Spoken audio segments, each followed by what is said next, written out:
Hello friends, welcome back to my YouTube channel study art hub. So friends, आज discuss करने वाली हूँ जोगीमारा की गुफा के बारे में, जोगीमारा केव।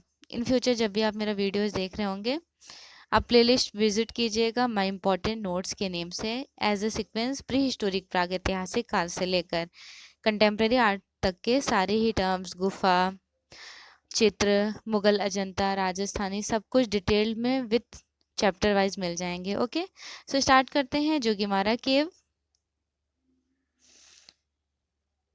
जोगीमारा की गुफा। सबसे पहले सबसे इम्पोर्टेंट है कि रिलीजियस क्या रहा था, किस धर्म से संबंधित, जैन धर्म से संबंधित। 300 ईसा पूर्व की मानी जाती है, दैट मीन्स मौर्यकालीन गुफा है जोगीमारा की गुफा। प्राकृतिक निर्मित गुफाएं हैं। एक्चुअल में इसका लोकेशन जो है वो छत्तीसगढ़, पूर्व एमपी। पूर्व एमपी क्यों? क्योंकि पूर्व एमपी सरगुजा रियासत में स्थित था। उसके बाद 2001 में छत्तीसगढ़ एक नया राज्य बना और उसी राज्य में अब जोगीमारा को इंक्लूड किया जाता है। अंबिकापुर जिला, सरगुजा रियासत, जिला रामगढ़ की पहाड़ियों पर अमरनाथ नामक स्थान से नर्मदा नदी के उद्गम स्थल पर जोगीमारा की गुफा स्थित है। एक्चुअली इसका माप पूछा जाता है कि साइज क्या रही थी। इसकी लंबाई 10, चौड़ाई 6 और ऊंचाई भी 6 रही थी। और अगर मीटर में पूछा जाए कि मीटर में क्या साइज रहा था जोगीमारा की गुफा का, मीटर में बहुत ज़रूरी है, इम्पॉर्टेंट है। 9.9 इंटू 4.5 मीटर, मीटर में ये साइज है। और फीट में है 10 × 6 × 6। अब खोज के रिगार्डिंग डिस्कस कर लेती हूँ। 10वीं शती ईसा पूर्व में इसे दंडौर नाम से जाना जाता था। रामायण काल में इसे झारखंड नाम से पुकारते थे। स्थानीय लोग इन्हें बांगरा या बोगरा नेम से पुकारते थे, जो वहाँ के लोकल लोग थे। गुफा से एक लेख प्राप्त है। इस गुफा से 3री शती का लेख प्राप्त है, 3री शती ईसा पूर्व का। इसी लेख के प्राप्त होने के कारण इस गुफा का समय भी 3री शती ईसा पूर्व का हो गया, 300 BC। इसीलिए तो मौर्य डायनेस्टी कहा जाता है। मौर्य काल का भी समय ये रहा था। डॉक्टर ब्लॉक के अकॉर्डिंग चित्रों का जो एक्चुअल में वर्क रहा है वो यूनानी बताया गया है। यूनानी that means Greek. Hiranand Shastri ने बौद्ध धर्म से संबंधित चित्र बताए थे। राय कृष्ण दास ने जैन धर्म से संबंधित, और एक्चुअल में जोगीमारा की गुफा जैन धर्म से संबंधित है। राय कृष्ण दास का याद रखिएगा कि जैन धर्म से संबंधित बताए थे, हीरानंद शास्त्री ने बौद्ध धर्म, और डॉक्टर ब्लॉक जो है उन्होंने यूनानी बताए हैं। विंसेंट स्मिथ ने इस गुफा के चित्रों का समय प्रथम शताब्दी ईसा पूर्व का माने हैं, क्योंकि यहाँ के चित्र सांची व भरहुत की आकृतियों के समान हैं।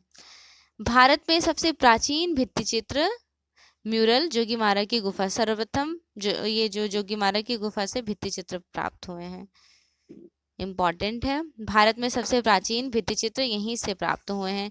इस गुफा के चित्रों का जो विषय था, राय कृष्णदास के अकॉर्डिंग जैन धर्म से संबंधित बताया गया है। ओके, जिस तरह से डॉक्टर ब्लॉक ने यूनान बताए और हीरानंद शास्त्री ने बौद्ध बताए, उसी तरह से राय कृष्णदास ने जैन धर्म से संबंधित बताए हैं। यहाँ की जो गुफा की पेंटिंग्स हैं वो सीलिंग्स पे बनाई गई हैं। सीलिंग्स जिस तरह से रिनेसेंस आर्टिस्ट बनाते थे, वॉल पर नहीं, सीलिंग्स पर, छतों पर। कुल 7-8 चित्र छतों पर प्राप्त हैं। प्रतिलिपियां इंपॉर्टेंट हैं। 1914 ईस्वी में असित कुमार हल्दर और समरेंद्रनाथ गुप्त ने भारतीय पुरातत्व विभाग के आग्रह पर इन चित्रों की प्रतिलिपियां तैयार की। संग्रह प्रतिलिपियां भारतीय पुरातत्विक विभाग न्यू दिल्ली में एग्जिबिट हैं। इसके नियर अबाउट पास में कुछ अनदर केव्स हैं, कुछ अन्य गुफाएं, जैसे सीता बोंगरा या बांगड़ा। एशिया की सबसे प्राचीन नाट्यशाला कही जाती है, एशिया की सबसे प्राचीन नाट्यशाला। सीता बोंगड़ा से ही एक पेंटिंग मिली है। सुतनका तथा देवदीन से संबंधित चित्र, सुतनका तथा देवदीन से संबंधित चित्र मिला है। बहुत इंपॉर्टेंट टर्म्स है। पूछा जाए कि सुतनका तथा देवदीन से संबंधित चित्र मिला कहाँ से, तो जोगीमारा की गुफा के नियर अबाउट जो पास में अनदर गुफाएं हैं, सीता बोंगड़ा, जिसे एशिया का सबसे बड़ा नाट्यशाला थिएटर कहा जाता है, वहीं से मिली है। नेक्स्ट केव है दूसरे नंबर की है लक्ष्मण वांगड़ा, वशिष्ठ गुफा, धुलीर चौक, सिंह द्वार, रावण द्वार। रावण द्वार। जोगीमारा गुफा प्राचीन काल में वरुण देवता का यहाँ मंदिर हुआ करता था। सागर देवता, जिनके वाहन मगरमच्छ हैं। जोगीमारा से प्राप्त कुल चित्र जो है उनको 7 खंडों में विभाजित किया गया है। जैसे पहले नंबर पर हो जाएगा कमल युक्त सरोवर, दूसरा नंबर है कुछ व्यक्ति पेड़ के नीचे वार्तालाप करते हुए, थर्ड नंबर है पुष्प के ऊपर नृत्य करता युगल। पुष्प और युगल जो बनाए गए हैं उसमें दोनों रेड कलर के टोन में हैं। चौथे नंबर की पेंटिंग है अनुपात रहित मनुष्य अर्थात बौना अंकित है, जिसके सिर पर चोंच युक्त बौना एक पक्षी भी बनाया गया है। 5वें नंबर पर है एक नृत्यांगना जो गायकों तथा वादकों के झुंड में बैठी हुई है। 6ठे नंबर की पेंटिंग है प्राचीन ढंग के रथों तथा चैत्यों का अंकन। 7 नंबर की पेंटिंग से ग्रीक यूनानी भवनों का अंकन। अब इम्पोर्टेंट टर्म्स है कि यहाँ पे पेंटिंग्स कैसी बनाई गई है। सपोज कीजिए ये हमारा सरफेस है वाइट कलर के टोन में, और पेंटिंग जो बनाई गई है वो फ्रेस्को सेक्को टेक्निक में भारत में सर्वप्रथम खोजी गई। फ्रेस्को सेक्को म्यूरल्स पेंटिंग कही जाती है ना, भित्ति चित्र। तो म्यूरल भित्ति चित्र जो रहा था, भित्ति चित्र फ्रेस्को सेक्को टेक्निक में यहाँ के सभी चित्र जो है वो छतों पर अंकित किए गए हैं। मैं कोई ड्राइंग कर देती हूँ। फॉर एग्जाम्पल मैंने कुछ, सपोज मैंने एक लोटस बनाया,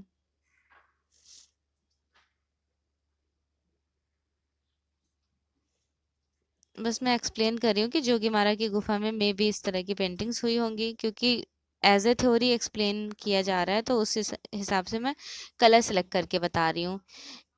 या फिर कोई ह्यूमन बींग्स बना ली, ठीक, वर्ली आर्ट टाइप। अब देखिए यहाँ पर क्या हुआ है, सरफेस जो है वो वाइट कलर है, पेंटिंग रेड कलर के टोन में है और आउटलाइनिंग ब्लैक कलर से की गई है। आउटलाइनिंग किस कलर से की गई है, ब्लैक कलर से की गई है। और हाशिए किस कलर से बनाए गए हैं, हाशिए, हाशिया फेमस रहा था ना मुगल एज का, तो हाशिए जो बनाए गए वो येलो कलर से।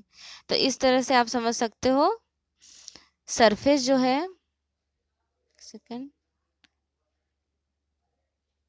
सरफेस है वाइट कलर का, पृष्ठभूमि सफेद रंग की है, उसके बाद रेड कलर के टोन में पेंटिंग्स बनाई गई है। जैसे यहाँ पर मैंने रेड कलर अप्लाई किया। फिर सीमा रेखा जिसे आउटलाइनिंग बोलते हैं वो ब्लैक कलर से बनाई गई है, ब्लैक कलर से, ओके।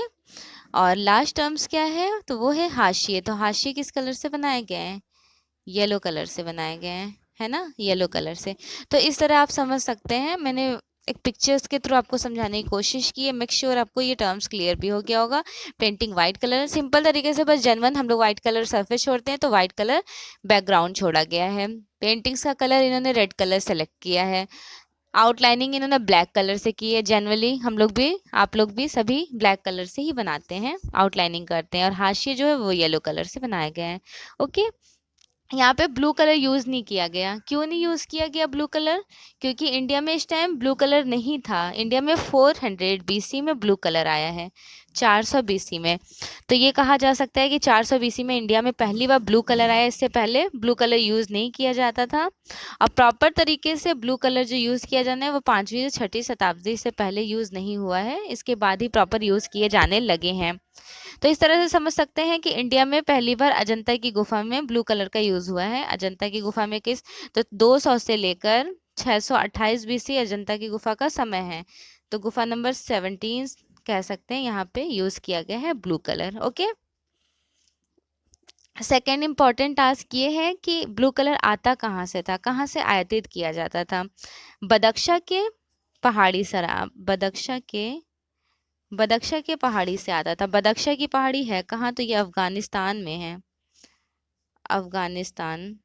अफगानिस्तान बदख्शा की पहाड़ी से ब्लू कलर आयातित होता था इंडिया में।